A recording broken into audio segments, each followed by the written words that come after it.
has to reclaim democracy, human rights, and our connection to the Constitution and to, who we want to be.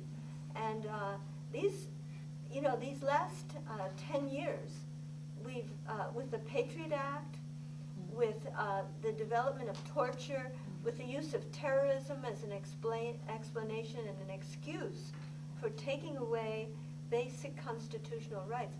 But the idea of Roger Christie being a danger to the community is so outrageous, especially in the context of the vote that was taken on our island. Yes. How did it turn out exactly, Matt? What was the... I'm not the expert on this one. I think like 54%. 54%? It was more people voted for that ordinance than had voted for mayor. For Peaceful Sky. Yeah. The Peaceful Skies. Yeah. I'm sorry, and I'm sorry that Roger is in jail, and I think most people probably think he shouldn't be, but I'm a bit confused about the dangers to society thing. I mean, I know the judges in this town, and I know that they can be a little fickle, but for 5 times, what's their rationale? There has to be a rationale. Their rationale is, and this is my opinion, so I have to be careful because they want to give me 5 to 20 years too, okay? And, I've learned a lot about the federal government when they say, it's not like, well, you're going to get a year off on good behavior. They don't go there. So it's very different from state laws. And Is this in Honolulu? yes, Oh. he's, And it's a federal judge. Yes, and that's where I was for 5 days in prison there. And I was really, I'll get back to that. I just wanted to say it's so interesting being in prison because it wasn't supposed to be a place that people stay. I met one woman there that was there for 5 years, and I remember being asked 3 times before I went in, "Are you suicidal? Are you suicidal? Are you suicidal?" And now I know why. They don't get any sunshine in there. Zero sunshine. And the nutrition's gotten a little bit better, Roger said, but he keeps asking me to send a picture of a salad. He just needs to look at it. So it's pretty poor. And I'm allergic to air conditioning, and that's all it is air conditioning. And that, so, Where were you? But what, to get back to your question is, because the first raid, how it was read, my opinion, how it was read, it was like, don't interfere with ministry work. So, that's why we reopened. Especially that week when we had 3 different members that were veterans, and said, what are we supposed to do? We don't want to do the black market on the street. If we get caught with cannabis, they can take our pensions away. What are we supposed to do? They say that it could be medical marijuana here, but I can't grow it. I'm so, my body is so broken up, I can't grow it. And so I think that pulled our heartstrings, and we reopened up. The only place on the island that had cannabis for people to come to. So that's what they feel. So is that if he's out on bail, he'll reopen again? And we're showing, hey, we closed the ministry down. It was very stressful for me to try to close that down by myself. I didn't have very few people that was helpful. It was very hurtful, that I saw members that wouldn't ask how Roger was, let alone how they could help. That was my big thing, and I've gotten used to it now. I just know that people are fearful and confused, and people they don't know what to think about these things. So and yeah, it was. So that's what they're saying. He's saying if you're stupid enough to open up the ministry after the first raid, how we So that's the only thing that they have. That's it. Is that it? Is that your whole big thing? Yes. That's it. It's not very strong. For me, because I tend to be a liberal, yes. I believe that our government belongs to us. Yes. It's a government of the people, by the people, for the people. And I get offended by the Tea Party groups who, are so afraid of the government. But as I hear this, it makes me afraid of the government. Yes.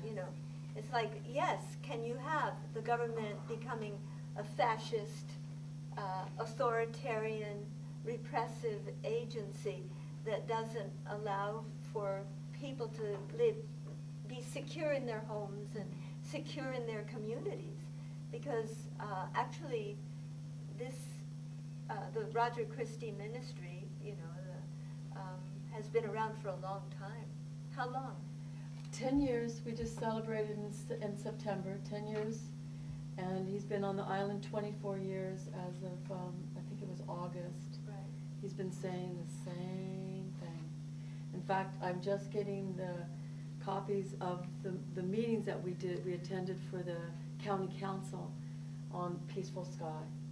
And that was the thing, one of the agents under, when they bugged us and stuff, the worst thing that I found on the 3.5 feet of evidence, which I've been told will be about $10 million for taxpayers, time this court case gets done, kind of waste, said, hey, we could make a lot of money, Roger. Come on, we could make a lot of money. It's going, hey, you got money? Put it toward the election. One love. Let's everybody, so they could say they can have their own garden if they like, the adults. 24 plants for each property. Hey, yeah, but we could really do a good job here. I mean, it was just, come on. That's the evidence they have. If that's the worst, bring it on. Because, it was, his message has been the same. The ice epidemic happened. The research that we have found that was taken off of the website for the government that said that because they started Green Harvest, that's when we started the ice epidemic here. When they took away the cannabis, I've had tutus here. That's what their teas are, for their headaches, for their menstruals, for their, I don't know. Seems a little odd, but I don't know. I've been an herbologist. I've been studying Oriental medicine in Boston. That was my studies for 37 years. I did acupuncture on animals, and I lived in British Columbia for 15, in Canada for 15 years. So for me, it's when I learned that this was the tree of life, I got it. I wasn't somebody that did, I smoked a little bit after high school, but it wasn't a big thing for me. I moved to Hawaii when I was 19, the day that Woodstock started. I saw it in the communities here. It wasn't, but when I studied herbology and I saw what this plant did, and then found out that Roger had some of these books from from the Bibles that showed cannabis, and that it was we healed 3 people in the last 2 years of gangrene. Come on, where do you find that thing? To me, it's still the tree of life. And I love two stories I have, and the reason, by the way, that I have these stories is that one of the favorite things for professors at any university is to have debates on marijuana. So I've listened to lots of debates on marijuana, and 2 things have always stood out for me. One is that just before reaching enlightenment, the Buddha chewed on marijuana seeds, And I thought, is this true? And then we looked it up, and yes, it is true. It's right in the Buddhist teachings. And the other one is this wonderful quote that I questioned at first, and then I looked it up, and it's solid. It's that Abraham Lincoln, our president, said that one of his favorite things to do was to pack his pipe with nice hemp and sit on the back porch and smoke his hemp pipe.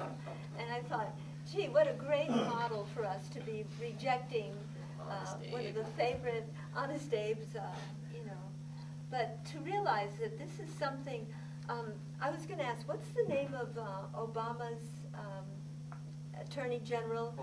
Holden had said that they would not counter, the federal government was not going to go against medical laws, medical marijuana laws of the states. I don't understand